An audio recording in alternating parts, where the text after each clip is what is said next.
അപ്പൊ എന്താ കുഞ്ഞുങ്ങൾ പോയോ?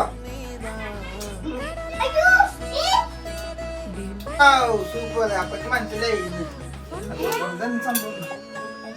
ഇത് കുഞ്ഞുവിന് പ്രൈസ് കിട്ടിയതിന്റെ ചെലവാണ്. അതിന് വേണ്ടി ഡോണറ്റ് ഞങ്ങൾ വാങ്ങിച്ചതാ. പിന്നെ പൈസ മറ്റേ സോങ്ങിനും ഡാൻസിനും voice of scholar speech 3 prize കിട്ടിയില്ല.